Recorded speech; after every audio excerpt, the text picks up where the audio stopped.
pasando en este momento, que nuestro pasado se nos ha hecho evidente que es una carga que no la podemos gestionar. Y hay un despertar, sin duda alguna, un despertar que va a llegar a muchas conciencias. Para terminar, yo diría que hay que llegar a eso, a las emociones, a los corazones. Hay un gran historiador alemán, Ernst Nolte, que escribió, tuvo una gran polémica en los años 90, y él decía una cosa fundamental fuera de sus tesis históricas, que la realidad de las sociedades cambia a través de las emociones. Si somos capaces de llegar a las emociones y al corazón de la gente, podremos hacer cambios reales. Y yo, después de ver en España la primera globalización en Quito, con José Luis y con otra gente, salí muy emocionado. Y esa es la reacción que he visto permanentemente en los públicos, ¿no? Porque esto te llega directamente al corazón. Y me alegra que así sea. Me alegra que así sea, y es lo que hay que hacer, una labor directa al sentimiento, a la emoción, al corazón, por supuesto, a la cabeza, a la razón de las personas, pero el cambio viene por las emociones.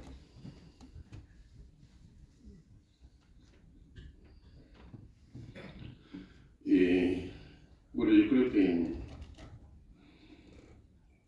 la verdad es que, como decía Paco,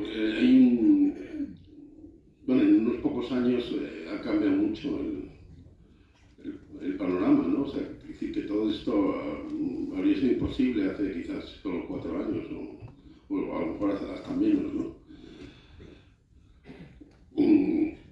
Yo creo que estamos asistiendo a una generación nueva, una generación que está naciendo a la vez en América y en la península, una generación de españoles. Además, que lo más importante de esto es que nace desde abajo, o sea, que nace de abajo arriba, sin ayuda, sin promociones, sin una dirección, sin un Estado que lo organice, sino que es espontáneo y que ha nacido en Argentina, en México, en Ecuador, en León, en Cartagena, en fin, en youtubers, en escritores, en historiadores, hay alguna película también, y no sé, gente que de repente decía Paco, ¿no?, que no sabía si veríamos algún resultado. Eso yo creo que no tiene, o sea, que no lo sabremos, pero también es cierto que es un movimiento, o sea, que es la única salida. Es una salida a la que tenemos que ir, y si la salida resulta que no es factible, pues sabremos. Entonces que no será el final, ¿no? Entonces no. Pero te dices que es que no, yo creo que es la única posibilidad que tenemos los hispanoamericanos de salir adelante. O sea, solo hay un camino, y es este. Que sea exitoso, que triunfe, que tarde 5 años o 50, no lo sabemos. Pero lo que sí sabemos es que este es el camino. Me parece a mí. Sí, una pregunta ahí. Hola, muchísimas gracias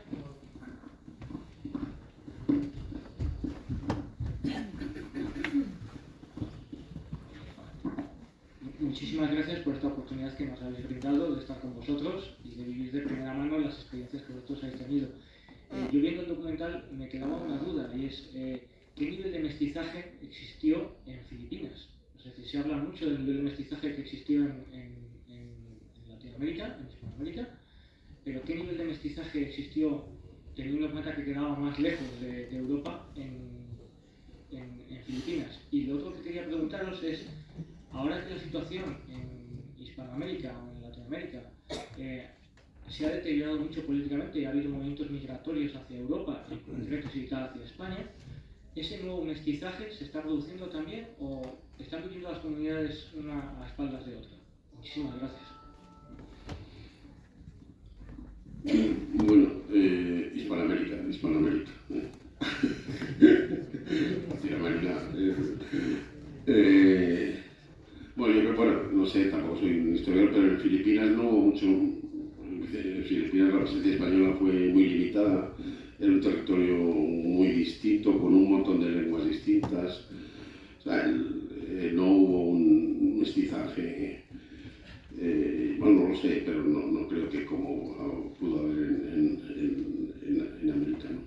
Pero otra cosa, hay que notar también que el mestizaje, hablamos del mestizaje, pero no solo es el mestizaje de españoles o europeos con indígenas, sino el mestizaje entre los indígenas, o sea, porque hasta que no llegaron los españoles se vivía separado, o sea, no había una... O sea, que los habitantes originarios se empiezan a mezclar con el virreinato, o sea, no antes, o sea, que antes no se mezclaban, se comían más o menos, pero no se mezclaban mucho. Entonces no daba aquí las cosas nomás. O sea, pero bueno, yo creo que en Filipinas, evidentemente, bueno, el español que había penetrado relativamente en la vida, que fue ya aniquilado después de la invasión estadounidense, realmente tiene una presencia residual. Lo que sí que tiene Filipinas de diferente en el mundo, en Asia, es el catolicismo, que es y allí los evangelizadores, los agustinos, los jesuitas, lo que hicieron fue, bueno, lo que hicieron en todas aprender las lenguas. Entonces, claro, era más rápido que un sacerdote aprendiera cualquier lengua que no que los miles aprendían todos español. Y entonces, bueno, pasa lo mismo un poco que en América, ¿no? Pero bueno, sí, evidentemente el mestizaje, yo creo que en Filipinas no fue tan... Bueno, sobre todo porque la presencia española también fue más reducida, ¿no? Yo quisiera aportar algo al respecto. Es que alguien me dijo que León es la gran desconocida en España. Hay muchas regiones de España que son las grandes desconocidas, de Extremadura es otra. Pienso que las Filipinas es la gran desconocida de la monarquía española en todos los continentes. Y no, bueno, tampoco estoy muy al tanto pero entiendo que tampoco fue muy profuso el mestizaje, pero sin duda alguna lo que ha faltado es un estudio del aporte de Filipinas al resto de los territorios españoles. Yo estuve hace poco en Buenos Aires, en julio, y me llamó la atención que yo viví algunos años allí, pero nunca me había dado cuenta. Me enteré que el principal escultor del siglo XVIII de Buenos Aires, de la actual capital argentina, era filipino. Y el primer historiador científico de mi ciudad de Quito, científico es decir, que utilizaba documentación para escribir historia, no que era cronista ni de memoria ni de relatos, sino que utilizó una base documental porque era notario, entonces empezó a recopilar los protocolos y escribir una historia sobre el reino español de Quito y lo escribió en unas 2 tablas. Era hijo de filipinos. Y así tenemos muchos otros casos. De México de hablar, porque como Filipinas dependía de Ciudad de México, no dependía directamente de aquí, de Madrid. Había una relación enorme y supongo porque no conozco, porque la cantidad de influencia filipina en México es muy grande, porque si llegaron hasta Buenos Aires, que era el otro extremo, sin duda alguna, en México tuvieron muchísima influencia. Hay un dato muy interesante, hace una década, el doctor Ángel Peña Martín, historiador del arte español, nos dio una conferencia en Quito, en el Instituto de Cultura Hispánica, y mencionaba cómo a través de la Escuela de Arte de las Filipinas hay una influencia orientalista en la imaginería católica de todas las Américas. Entonces hay una voces de los niños como Budas, o hay ciertos ángeles que están pintados de azules como los dioses hindúes. Entonces, lo que quiero decir es que Filipinas es la gran desconocida de nuestra conexión con Asia y que se debe profundizar el conocimiento, ¿no? Porque apenas rascando un poquito se encuentran muchas cosas, así que si excavamos va a haber un montón. Sí, fíjate, en Bolivia, en una ciudad de la selva, del corazón de la selva de Bolivia, hay un pequeño, en San Ignacio de Mojos, ¿no? Es un pueblo. En el pequeño museo de la iglesia había unos cristos que venían de Filipinas, que habían venido de Filipinas, de marfil, hechos seguramente en China, pero que habían llegado a través de Filipinas ahí, al medio de la selva boliviana, lo cual es fascinante. Y en cuanto a la otra pregunta, yo no sé, estoy apenas viviendo un par de meses en España, he visitado varias veces España, pero ahora estoy ya viviendo aquí. Yo pienso que el caso ecuatoriano para mí ha sido muy interesante porque cuando presenté mi libro Quito fue España en el 2021, asistieron muchos ecuatorianos, no muchos, pero algunos. La mayoría del público era español, pero había ecuatorianos, y que habían leído y el libro se lo habían comprado en Amazon o lo habían bajado en PDF porque yo lo liberé la primera edición de forma gratuita. Y eran ya la segunda o inclusive la tercera generación, porque aquí hubo una gran migración de ecuatorianos a inicios del 2000, con la gran crisis bancaria, la quiebra generalizada que hubo, en fin. Y los padres completamente cerrados y de espaldas a la sociedad española, por los prejuicios, por la leyenda negra, por las falsedades de nuestra historia, pero los hijos, por el mismo hecho de nacer y haberse criado y educado en España, trataban de encontrar respuestas que no las tenían en el sistema educativo y que algunos la encontraron en mi libro, ¿no? Y decían, o sea, leyendo tu libro me entiendo mucho más la España de ahora, porque para mis papás venir a España era gente que del monte, de la monte, o sea, que salir a Quito, que es la capital de mi país, era una aventura y algo que nunca habían visto. Imagínense cruzar el océano y de pronto estar en Madrid, en una metrópoli, y tener que salir adelante en la vida. Era una transformación total que nunca habían entendido. Y sus hijos y sus nietos ya tratan de verlo de otra manera y entender por qué no les trataron mal en España. Eso me decía una de estas personas que me quedó muy marcado cuando se acercó a hablar después de mí. Decía que el papá nunca se pudo integrar en la sociedad española, pero por él mismo, porque rechazaba lo español, porque el oro, las indígenas violadas, lo que decía aquí en la mañana algún asistente que estaba casado con ecuatoriana y que los cuñados le reclaman el oro y las indias violadas y todo. ¿De cuándo devuelven el oro? Y no sé qué, los cuñados. Entonces el padre tenía estos prejuicios y no quería, pero los hijos ya se educaron aquí. Y él me decía, porque de lo que me decía mi padre, los españoles eran unos hijos de su madre en la historia. Pero yo nací aquí, me crié con españoles, me eduqué con españoles y no me coincidía lo que mis papás me decían de los españoles, de España y los españoles que yo conozco habiendo nacido y criadome aquí. Dijo, y tu libro me ayudará a encontrar respuestas. Y nuevamente es la historia, es la leyenda negra del desconocimiento. Entonces las nuevas generaciones, las que ya están aquí, tienen muchos cuestionamientos y buscan integrarse y por tanto intentan entender la verdad del pasado común, que eso es lo que cierra a los migrantes de primera generación. Espero haber respondido en parte eso. El otro día, pues se organizó en Madrid, hay alrededor del 12 de octubre, la Semana de la Hispanidad, en la que la comunidad pues trajo cantantes, hizo conciertos y muchas actividades. Entre ellas había un desfile por la Murilla de bandas de distintos países de Hispanoamérica. Y bueno, la verdad es que había mariachis mexicanos, había un poco de cubano, había un poco de todo.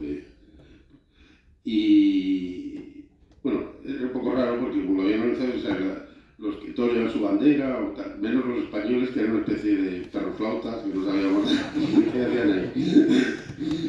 Pero lo más curioso de esto es que entre el público había unos grupos de niños con aire peruano o americano con banderitas, con banderas españolas. Entonces eso fue algo extraordinario. O sea, los españoles no llevaban la bandera, pero había ahí peruanos que sí llevaban la bandera española. Eso es extraordinario. Yo soy de otro país que también es la víctima de leyenda negra en otra manera. Y quiero decir que yo vi aquí, por ejemplo, las historias de Armada Invisible, y quiero decir que yo recuerdo en mi escuela que también lo estudiábamos. Y solo cuando yo estuve en Museo Naval en Madrid, yo entendí la primera vez en 40 años, sí, mis 40 años, que la batalla de Trafalgar fue solo un episodio pequeño de muy gran guerra entre España y Inglaterra. Y esta película también me abre los ojos, porque, por ejemplo, para mí esto es muy lejos y no sabemos nada, casi nada de esta parte del mundo, no sabemos nada tan interesante y me parece que su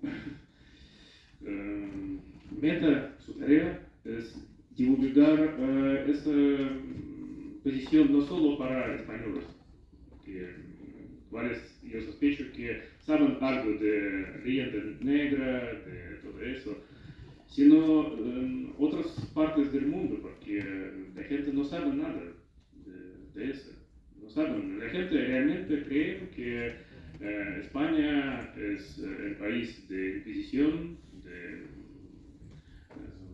quien mataron a todos los indios, indígenas en India, sí. Y yo pienso que vosotros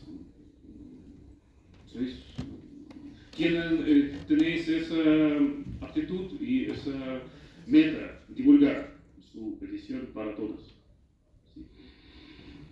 Sí, bueno, ya me gustaría que hay una serie, no sé si os acordáis algunos, de una serie de la BBC inglesa que se llama Civilization, dirigida y presentada por Kenneth Clark, que era un tipo que lo hacía estupendamente. Esa serie, una serie de, bueno, quizás ya tiene más de 20 años, ¿no? Quizás hasta 30, quizás. Pero bueno, magníficamente realizada, en la que hablaba de la civilización, la historia de la civilización occidental. No parecía España, no parecía nada, pero nada, o sea, no parecía ni Velázquez, o sea, no parecía el Quijote, o sea, no parecía nada, no parecía Hispanoamérica, no parecía nada, no, era absolutamente increíble, o sea, ¿cómo alguien puede hacer eso sin hablar de... es algo absolutamente inconcebible, o sea, pero nada,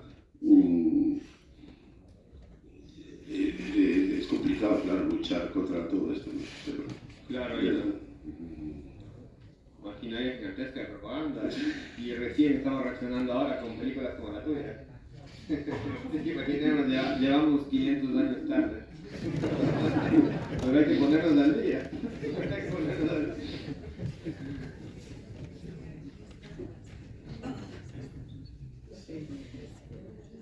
A ver, ¿quién? ¿La siguiente pregunta? Ah, está ahí.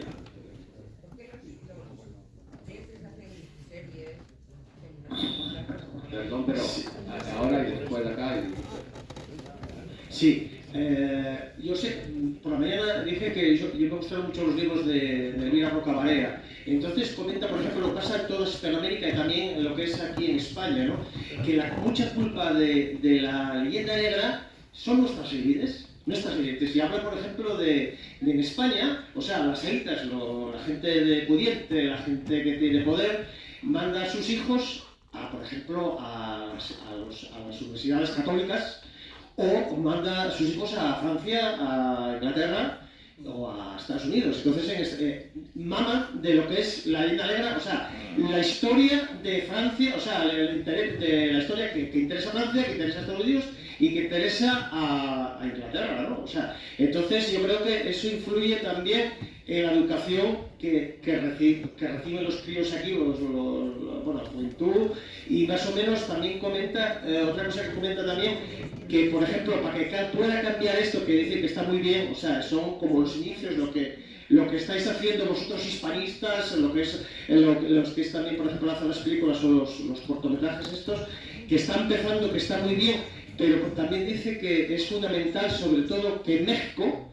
o sea, los mexicanos, que son un punto clave para que esto siga para arriba. No sé, ¿qué pensáis vosotros de esto, sobre este tema? Que, bueno, por parte ya digo, que es lo que comenta, yo sigo mucho los vídeos de Elvira Roca Barea y es lo que comentaba, lo que comenta ella. Vamos, ¿ustedes qué piensan? Yo quisiera responder a esto, sí, claro. Una pregunta, ¿usted de dónde es? Que habla hace un momento de Rusia. Bueno, Pedro IV me parece que era Pedro de Rusia. Pedro el Grande de Rusia decía una cosa para Rusia que también se puede aplicar para España en todos los continentes. Pedro IV decía, Rusia solamente tiene un aliado, la Armada rusa. Nosotros lo mismo, no tenemos aliados en el mundo. Y los rusos al menos son conscientes que no tienen aliados. Nosotros no somos conscientes y estamos todo el tiempo de lambiscones buscando agradar al poder mundial anglosajón. Y eso pasa no solamente aquí, en todos los países de Hispanoamérica, las oligarquías, porque esa es la palabra técnica real.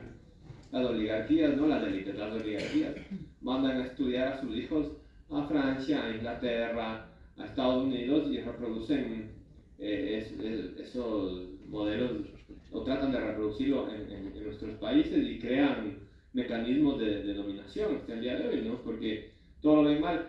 Y quiero acotar un montón de experiencias que yo he tenido con extranjeros, porque por ser historiador y especializarme en la parte española de mi ciudad de Quito, que mucha otra gente no se especializa, me suelen llamar para que guíe ciertos grupos de visitantes, desde ejecutivos de empresas internacionales hasta diplomáticos, y he tenido que guiar a ingleses, a franceses, a españoles, por supuesto. Y siempre que un inglés o un francés le he mostrado el centro histórico de mi ciudad, que es el mejor preservado de Hispanoamérica, se sorprenden muchísimo y me preguntan que por qué no se conoce eso, que por qué no se sabe que hay una ciudad de ese estilo en un país que tampoco nadie conoce como es Ecuador. Y los franceses, no exagero, se les nota una envidia importante cuando se les muestra lo que hizo España en Quito. Me ha pasado, me ha dicho, pero esto es impresionante, ¿a qué rato hicieron esto? Es como que no sé. ¿Qué quiero decir con esto? Que es nuevamente la ceguera ante nuestra propia grandeza. O sea, estamos buscando aprobación y legitimación desde el extranjero todo el tiempo, en vez de hacerlo de puertas hacia adentro, de mirar hacia nosotros mismos. Y bueno, no sé cómo se pueda cambiar eso, pero quizá esta migración importante que ha habido de hispanoamericanos de España sea una fuente, porque la gente está estudiando y viviendo aquí y tratando de entender España porque viven en España, por ese simple y fundamental hecho. Lamentablemente las oligarquías no van a cambiar y ese es un problema. Y bueno, claro, por supuesto México es el gran país hispano, es el que más habitantes tiene, la gran potencia de la hispanidad, ¿no? Y por supuesto cualquier movimiento hispanista tiene que pasar por México, si no, no hay nada que hacer. Pero yo he encontrado en México, quizás para mi sorpresa, que hay una importante actividad historiadores y gente que ya está bien, que están cansadas de que les hayan robado su historia. Y claro, en México la historia oficial, la leyenda negra, que cada día que no tienes más que salir a la calle para que se te caiga encima. O sea, no, digamos, la evidencia de vivir en México, en Quito, en cualquier sitio de América, contra la leyenda negra no tiene nada que hacer. O sea, yo he visto siempre en México, por ejemplo, he visto en Ciudad de México o en Guadalajara, en el Festival de Cine, ciudades grandes, pero rodando la próxima película, he viajado por el interior de México, por los pueblitos. Entonces, en pueblitos pequeñitos, de repente hay unos pedazos de iglesias. O sea, hay una arquitectura que puede ser, no sé, era una gente que estaba mal, o sea, hacen con unos tesoros dentro impresionantes, con un patrimonio brutal. Dice, pero a lo mejor para evangelizar a estos de aquí con 2 guitarras y una casita y tal, había bastado. No, la cosa, aquello pero ¿por qué? Bueno, era impresionante, o sea, pueblecitos de nada. Bueno, aquí también lo vemos, cada pueblo de Castilla, de España, tiene un pedazo de iglesia, tiene o sea, por muy pequeño, pues allí es lo mismo, o sea, es que no. Entonces, claro, la leyenda negra pues tiene un poco recorrido en realidad, en cuanto a que alguien sepa pensar, ¿no? Y a propósito de eso, yo quiero aportar algo que puede ayudar o intentar ayudar a responder lo que usted dijo. Cuando se viaja por Hispanoamérica y por España se resuelven muchas cosas, así no se haya leído nada. Y yo fui presidente del Instituto de Cultura Hispánica de mi país, y en una época teníamos una especie de Erasmus con el resto de países de Hispanoamérica y con España. Estaba la Ruta Quetzal y había muchísimas becas para que gente estudiara en España y en otros países de Hispanoamérica. Y esa era la mejor estrategia, es como el Erasmus de aquí. La gente va y es europeísta porque conoció Europa, le gustó Europa, entendió algo bien o mal. Yo pienso que mal, pero bueno, pero eso les acerca a Europa. Y lo mismo pasa con Hispanoamérica. Yo he sido guía de diplomáticos españoles nuevamente en mi ciudad, diplomáticos españoles de carrera, que no tenían idea que existía una ciudad como Quito. No tenían la menor idea y se quedaban sorprendidos y lo mismo decían, porque yo no sabía que esto existía. Y no voy a dar nombres, pero también hay diplomáticos muy cultos, por ejemplo, y todo, pero había otros que no tenían idea. Y ahí es cuando despiertan y se preguntan qué pasó aquí, porque este pedazo de ciudad, o este pedazo de iglesia en este pueblito de México, o este escultor filipino en Buenos Aires, ¿qué pasó?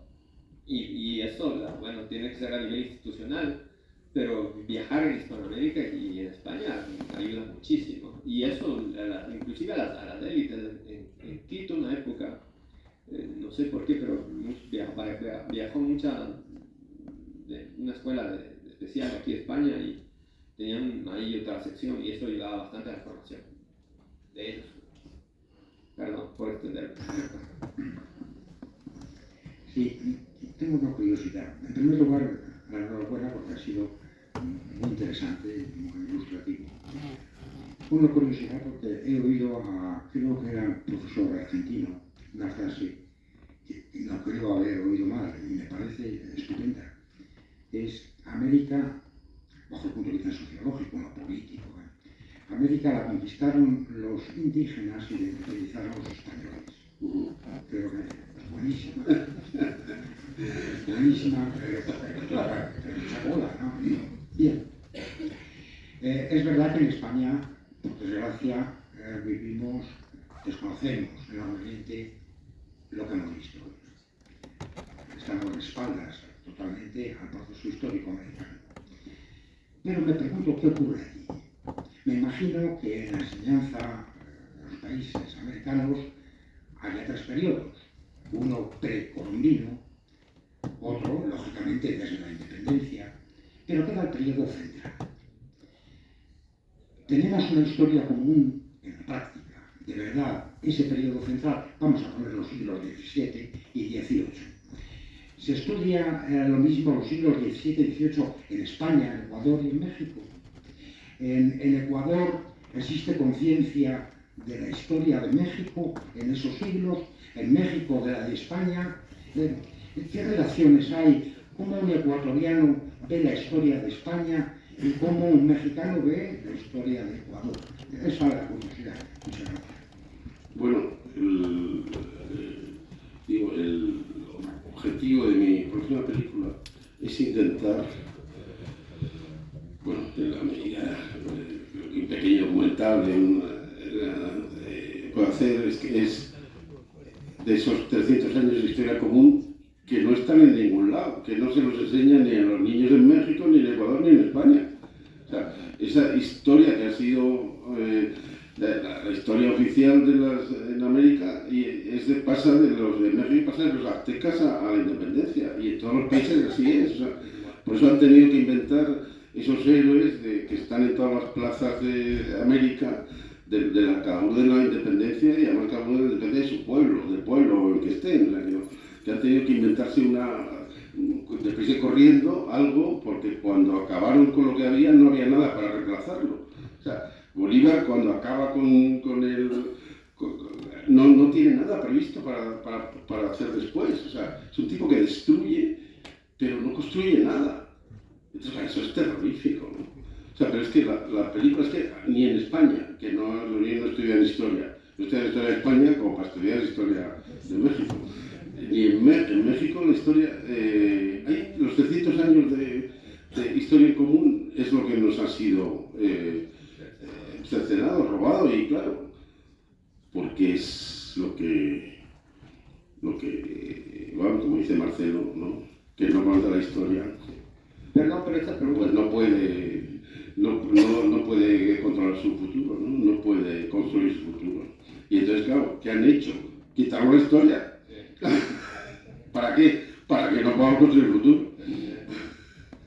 Yo quisiera responder, pero estas preguntas se prestan para una respuesta larguísima y no sé si tengamos tiempo. Lo que quiero decir es que los 3 siglos de historia están borrados, pasamos de la conquista directamente a la mal llamada independencia y en el medio no pasó nada, más que oscuridad y atraso y dominación. Aquí igual. ¿Y qué nos enseña? Yo fui menos mal la última generación de ecuatorianos a odiar a los vecinos, a odiar al Perú principalmente, y no tenemos nada que ver con ellos, entre comillas, y ya está, eso es. Y menos mal yo conocí el Perú y se me fueron abajo toda la mala educación que recibí. Y ya, Claro, las independencias para construirse como estados, para inventar las naciones, Ecuador es un invento, es un invento y el Perú otro. De Bolívar. ¿Qué hicieron? ¿De declararse la guerra? Porque no hay nada mejor que unir a alguien que pelearse con el vecino, ¿no? Entonces, después de independencias, todo el continente estalló en guerras, cuando había habido 300 años sin guerras.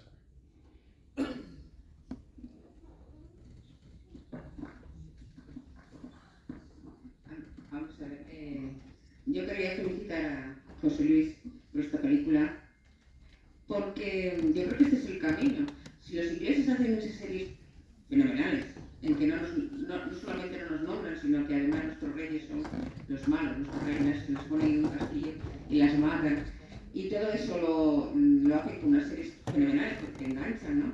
¿Por qué en España no se dota de presupuestos por las series estas en que se cuenten históricas, pero bien hechas, que se cuente nuestro pasado, que se cuente, que podamos llevarlas a casa, a la televisión, a casa, que es lo que educa, ya que no lo tenemos en la educación pública? Entonces los gobiernos que están en ello, los que no están en ello, los que les interesa que no se conozca nuestra historia, por supuesto que no, pero aquellos, como puede ser Madrid, que Madrid ha celebrado la hispanidad ahora, dotar o hacer series de películas o series históricas buenas, bien dotadas, no con pocos medios como lo están haciendo ahora, en los que nuestra historia entre en los hogares, porque fíjate, los americanos con las películas de los indios nos los han puesto malísimos, ¿no? Los americanos con los bichos y los indios, todos los hemos visto de pequeños y nos queda esa idea del indígena. Y las series inglesas son, en este sentido, son muy buenas, pero para ellos, claro, no para los demás. Quizá este ejemplo que tú traes de los documentales y las películas sea por donde se pueda entrar a la juventud y a la gente y educar a la gente en sus casas, creo yo. Sí, desde luego, bueno, claro, y al final de la película, que no la he visto porque se han cortado los créditos, digo que esta película la he hecho en memoria de nuestros antepasados y para nuestros hijos, ¿no? Entonces, pero bueno, creo que es fundamental. Lo que pasa que, en líneas un poco generales, desde el 78, el Estado español ha seguido un proceso de destrucción de la nación española. O sea, que cómo vamos o sea, un proceso deliberado y imparable que nos ha llevado a donde estamos ahora. Entonces, no podemos esperar nada del Estado. O sea, ya me gustaría claro que eso tendría que ser un proyecto nacional, claro, pero es que si no enseñan historia en los colegios, o sea, ¿qué vamos a hacer? Yo conseguí que la Comunidad de Madrid pusiera la película, bueno, que la película estuviera a disposición de todos los colegios de la comunidad, con un libro de apoyo que hizo Elvira Roca, y bueno, pero ahora, hace un mes, había un proyecto para hacer eso mismo en Andalucía, y entonces había un proyecto para poner la película en todos los colegios, hacer unos libros que cambiaran un poco el sentido de la historia de los tal, y los partidos de izquierda junto con el PP, votaron que no. Entonces, no sé, yo, en fin, hago ya hace tiempo que decidí que yo iba a hacer las películas que tenía que hacer sin esperar subvenciones o sea, que no, yo no dependo de las subvenciones que me den nadie, ni nada, o sea, que por un lado es estupendo, pero claro, hace el trabajo mucho más duro, o sea, pero tienes toda la razón, claro, debería ser una obligación del Estado defender a la nación, pero es que es todo lo contrario, el Estado está torpedeando hasta que están a punto de hundir la nación española. Entonces, o nos defendemos nosotros o nadie nos va a defender. Bueno, pero tenemos al ministro Iceta, ¿eh? Casi nada. Hay de cultura. Instituciones. Una favorable parte de Sí. Muchísimas gracias a los ponentes por la participación en esta jornada que organiza desde Cavite. Me gustaría consultarles su opinión acerca de un tema que me parece tremendamente interesante. A colación de un comentario que ha hecho don José Luis a una de las primeras personas que ha consultado, que le ha matizado Hispanoamérica siempre. También a colación de lo que acaba de surgir en cuanto a la educación y de que cómo se explican dentro de las etapas educativas las distintas etapas históricas, tanto de América como en nuestro caso de España. Hace mucho tiempo que asumí que es muy difícil que un español consiga entender la globalidad del fenómeno imperio hispánico si es incapaz de entender la casuística propia de los derroteros medievales que ha conformado España con los diferentes reinos. Es muy difícil que España se entienda a sí misma sin nuestra cadena de acercas. Pero precisamente por eso me gustaría preguntarles, ¿hasta qué punto creen que antes de partir esta enorme vaca de la que tenemos que comer todos, deberíamos sentar unos conceptos básicos y para eso servirnos del asentado de unos conceptos, es decir, de unos lenguajes fundamentales? ¿Hasta qué punto creen que elementos como la película que han hecho, que me parece absolutamente magistral, son un vehículo súper necesario, pero que tiene que nutrirse de un aprendizaje previo en términos netamente lingüísticos? Y estoy hablando del lenguaje como símbolo, como punta de lanza. En el propio documental se está viendo a personas que están pateando la cabeza de una estatua con una rabia inusitada, no porque tengan rabia a causas, porque si pudiera patearla, porque no pueden patear la cabeza del propio efigiado y tienen que patear un trozo de bronce. Como estamos yendo al símbolo, al derrocamiento de esa estatua monumental, me parece muy importante, y quiero saber si lo comparten, el trabajar a nivel, a pie de rúa, a pie de calle, en los conceptos. Trabajar el lenguaje, es decir, no hace falta irnos a grandes expresiones como la de Vasconcelos, de la raza cósmica, ¿no? Pero lo que comentaba el señor Rubio esta misma mañana, cuando hablaba de América no era el Edén que se describe en la canción, América era un sistema imperialista antropófago. Sentar bases que reformulen conceptos mal aprendidos. ¿Hasta qué punto creen que ese primer conocimiento, primeras bases de un lenguaje conceptual, conceptos básicos, que nos pueden ayudar después a sentar más bases mucho mayores para cambiar todo el tinglado que tenemos de leyenda negra? Bueno, es que yo creo que estamos haciendo eso, ¿no? O sea, la película está sentando bases, ¿no? O sea, ahí, por supuesto, yo creo que para empezar a decir Hispanoamérica es fundamental, o sea, pero bueno, lo tenemos que ir comunicando como podamos, o sea, no podemos hacer una proclama, un programa de televisión que ojalá, pero no, o sea, que lo vamos haciendo como buenamente podemos, ¿no? O sea, pero de hecho las bases son importantes sentarlas, claro, el lenguaje es fundamental, o sea, estamos atrapados en que Latinoamérica ya tiene un contenido totalmente contrario a lo que estamos haciendo, por eso hay que hablar de Hispanoamérica y de hispanidad.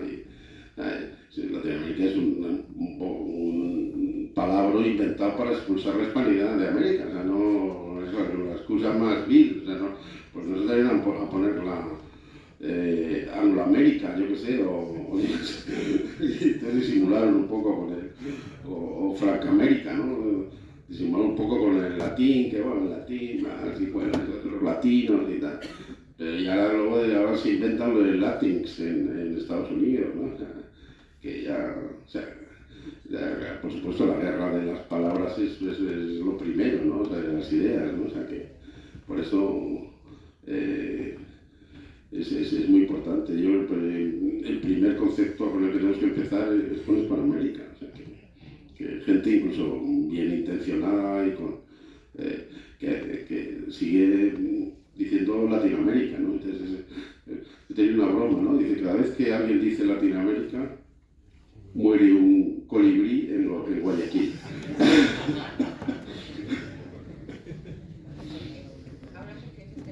Bueno, sin duda la guerra semántica y conceptográfica, ¿no? Y ahí hay que vencerla. Hay que vencerla. Otro, además de Hispanoamérica, hay que insistir en donde como que España no tuvo colonias. Porque colonia es otra palabra clave de la leyenda negra. Colonialismo, no tuvo colonias. Reinos y provincias españoles de América, hermanos de los europeos. Y hay que insistir con eso todo el tiempo. Yo quería, si puede ser, cambiar un poquitín la perspectiva. La leyenda negra española, me parece a mí, no sé si qué grado de más o menos consenso pueda tener el tema, responde, yo creo, precisamente a la grandeza del imperio o del concepto de monarquía hispánica. La única posibilidad de derrotar ese gran concepto o esa gran realidad ha sido a través de una gran mentira. Pero hay que partir de la base que la gran mentira es para acabar con algo que de por sí ha sido impresionantemente, o por lo menos aparentemente parece, que ha sido impresionantemente positivo para todos aquellos que se vieron afectados por el asunto. Entonces, a lo mejor también hay que empezar a pensar, a darle la vuelta al concepto. De leyenda negra sí, pero porque hubo algo que fue tan grande que fue necesario velar, lo mismo que decir los descubrimientos de América. Hay que descubrir nuevamente América, hay que descubrir nuevamente nuestra historia, porque alguien en este caso la veló, la cubrió. Pero es que era tan grande lo que había que cubrir y lo que habría que tapar, que fue necesario una mentira gigantesca, una mentira además participada por muchos, porque de ella se han valido holandeses, italianos primero, los venecianos, que cuando veían que los portugueses se acercaban a las islas y que iban a coger y que decían los venecianos, esto es imposible, es nuestra ruina. Y decían, ya, pues es que después de los portugueses van los españoles, pues es peor todavía, a ver qué hacemos. Y los venecianos se marchan a Ámsterdam, a Rotterdam, se van a Inglaterra, lo esparcen, bueno, en fin, lo que es la historia más o menos. Entonces, tener en cuenta efectivamente, yo creo que hay que a lo mejor cambiar, porque yo me acuerdo, por ejemplo, cuando era joven, cuando era crío, veía era una vez el hombre, los dibujos animados, y es que el capítulo de la conquista, es que era impresionante, el conquistador español, es que era una cosa que te daban ganas de llorar. Dices, yo con este tío, yo español con este tío, y claro, te acordabas de aquella frase que dijo no sé quién, dice, aquí es español y que no puede ser otra cosa. Una frase demoledora. Y con esa frase nosotros nos hemos criado y hemos tenido que subsistir y sobrevivir a eso. Entonces, quiero decir, a lo mejor no es cuestión a lo mejor de llorar tanto por la leyenda negra, sino precisamente lo contrario.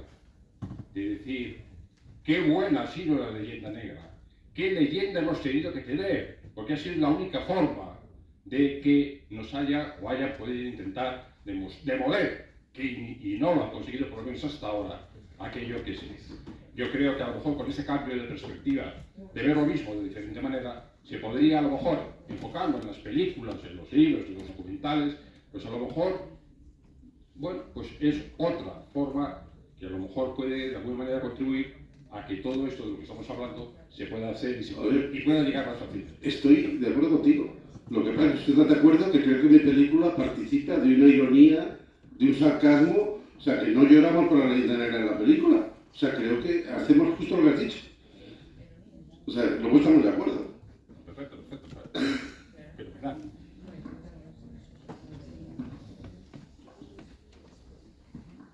alguna más pregunta?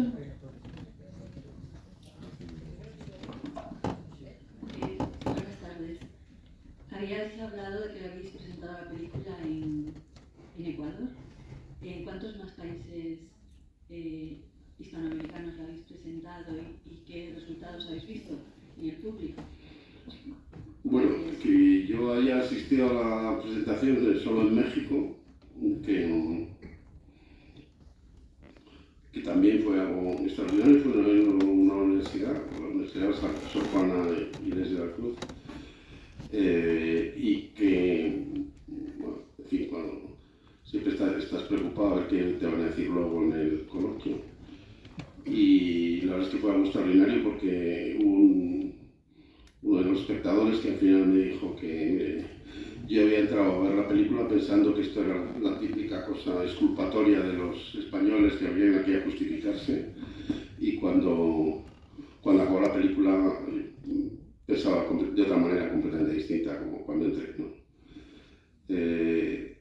La película no ha tenido una distribución comercial en Hispanoamérica, solo en Bolivia, que se ha puesto en 3 ciudades en cines comerciales durante una semana,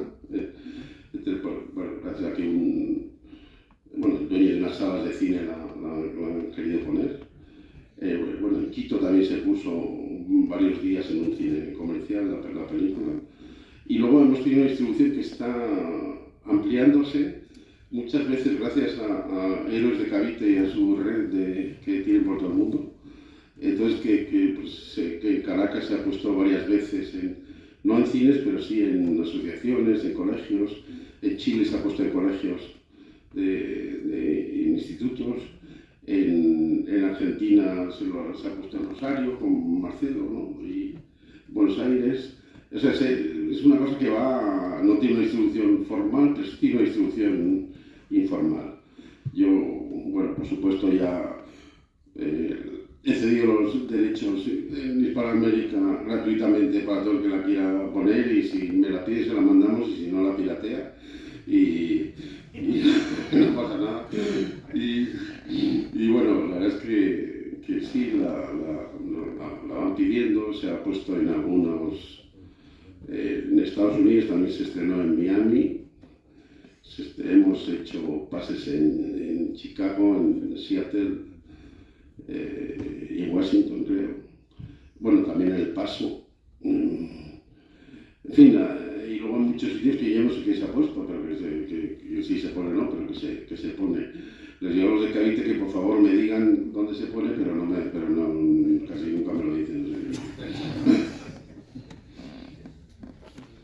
¿Sabe? Sí, pues hizo un pequeño apunte en la película parecida, y a mí es una cosa que siempre me ha llamado la atención. ¿Por qué tuvo tanto éxito las potencias extranjeras en fraccionar tanto la América española, y sin embargo la portuguesa se ha mantenido casi como un solo país? Bueno, casi, sí, como un solo país. Si tiene alguna tesis o algo, porque digo, bueno, no sé si es que también llevamos el germen de la separación nosotros. Bueno, el gran especialista aquí de esto es Marcelo Ullo, pero vamos, intentaré, a ver si no, que me corrija Marcelo. Es un proceso distinto porque, bueno, hay muchas funciones, pero quizás la fundamental es que Portugal siempre había sido una medio colonia británica. Y entonces, bueno, las reacciones fueron distintas. También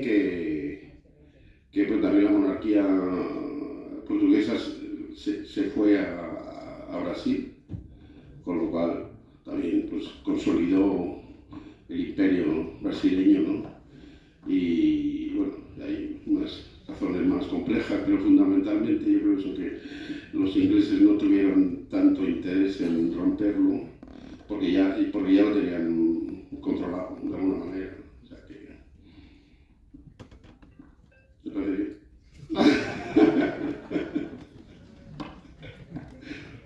bien? Dilo tú. Contestaré. No, las dos razones principales son las que explica José Luis. Es decir, la fragmentación del imperio español,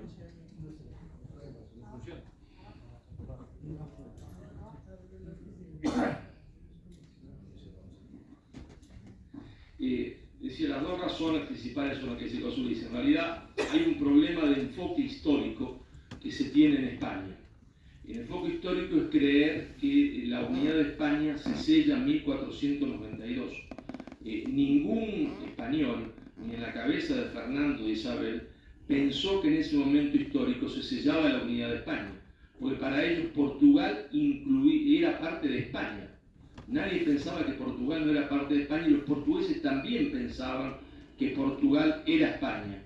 El gran literato portugués es Camões, y Camões decía, ¿no es cierto?, castellanos y portugueses y castellanos, porque españoles somos todos. La unidad de España se sella con Felipe II, ¿no es cierto?, cuando se consigue la doble monarquía en 1580, porque muere el rey Sebastián, y entonces Felipe es rey de Portugal y rey de lo que se llamaba España. Y los ingleses van a destruir eso en 1640 con la rebelión del duque de Braganza. Con la rebelión del duque de Braganza, que no era querida por el pueblo portugués, que fue una maniobra británica, separan a Portugal de España. Una vez que separan a Portugal de España, Portugal se convierte en una colonia de Inglaterra, una colonia informal de Inglaterra. Y por lo tanto los ingleses la dirigían. Aún así, los ingleses le proponen a la monarquía española trasladarse también a América, como le proponen a los portugueses. Y la monarquía española no quiere. Cuando los portugueses se trasladan a América, salvan la unidad del Brasil. ¿Qué es el Brasil? El Brasil es la América lusitana, portuguesa, que no se fragmentó. ¿Qué somos nosotros?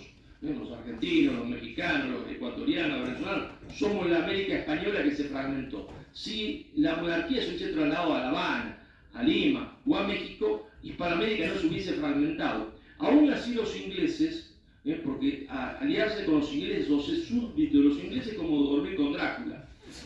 ¿Sí? Los ingleses que no tienen amigos, los traicionaron a los portugueses cuando el Brasil se independiza de Portugal por presión británica, porque los portugueses no querían irse de Brasil, estaban enamorados de Brasil y de las brasileñas. Esa es la verdad. No les gustaba ni el frío de Portugal ni las mujeres portuguesas, querían quedarse allá. Y entonces, cuando se independiza Brasil, que lo hace el mismo hijo del emperador, inmediatamente Inglaterra comienza el trabajo de fragmentación territorial a través de los movimientos republicanos. E intentan separar Río Grande do Sul, intentan separar Pernambuco, pero Portugal ha dejado el ejército. Es decir, Brasil nace como un ejército unitario que garantiza la unidad, y entonces Brasil puede aplastar las sublevaciones que van hacia la fragmentación territorial porque tiene un rey y tiene un ejército. Y Hispanoamérica está partida ya en pedacitos y nunca más recobrará su unidad. Entonces, por eso es distinto de un lado y del otro, por esas razones que José Luis y por las razones que agregó yo. Muchas gracias. Muy bien, pues hemos llegado hasta aquí con las preguntas porque la sala tiene una tarde. Yo me quedo de esta tarde, de este coloquio, con el optimismo de Francisco, que de todos los que estamos aquí, sin ninguna duda, es el que más posibilidades tenía de ser esperanzador, teniendo en cuenta que viene de un país que le ha expulsado y que tiene una situación ahora, bueno, indefinida por lo menos. Si él es optimista, los demás también tenemos que serlos. De hecho, esta eclosión es pospandemia, porque anteriormente a la pandemia no había este tipo de actividades. Cada uno tiene su trayectoria personal, pero así aglutinada no la había. Entonces se va encontrando que se mueven las cosas en los sitios más variopintos, pero todo indica una sintomatología. Por ejemplo, hay un señor que estaba harto de que le cambiaran todo lo que él corregía, por ejemplo, respecto a méritos de Drake, el pirata, que no eran suyos y que eran de España. Él corregía esas páginas, él se dedica a crear páginas web, es una persona que está todo el día leyendo códigos. Pues cuando terminaba ese trabajo, se metía en Wikipedia y corregía esas cosas. Y se tiraba muchas horas haciendo esto. Y al día siguiente se lo habían vuelto a borrar. Él supo rastrear esto y sabía que se lo hacían en Cataluña, en el País Vasco y en Gibraltar. Y entonces ha creado una cosa diferente que se llama Hispanopedia. Y yo les animo a que entren allí. Hay 15.000 artículos ya. No les cuento más. Entren en ello y búsquenlo. Yo creo que el cambio es evidente. Y yo creo que, bueno, en historia los tiempos no son los tiempos normales de nuestra rutina. En historia un día es un año, entonces tampoco hace tanto tiempo que nos hemos estado dormidos. Igual era este justo el momento cuando había que despertar. Cuando España, yo siempre digo que cuando España marchó de allí dejó mucha España. Y hay un síndrome que sufren los amputados, que es el dolor fantasma. Pues ese dolor fantasma estaba ahí latente. Y como la amputación fue tan traumática, no fue una amputación quirúrgica, pues creó mucho shock. Y ese trauma nos ha tenido en coma, pero estamos despertando. Cuando despertemos del todo nos daremos cuenta que nos han robado la historia, nos han robado hasta las sartenes, pero hay un movimiento para recuperar. Así que nada, terminamos la jornada Hispanidad León 23 con un mensaje de optimismo. El año que viene nos volveremos a ver en León 24, pero de aquí al 24 tenemos muchas actividades. Estén pendientes de nosotros y de los correos. Si nos dejan correos, nos pueden apuntar ahora, cada vez que tengamos una actividad se lo comunicamos. Estamos encantados de haberlo recibido, les agradecemos muchísimo a los autores y al director que nos hayan acompañado y nada más. Un abrazo.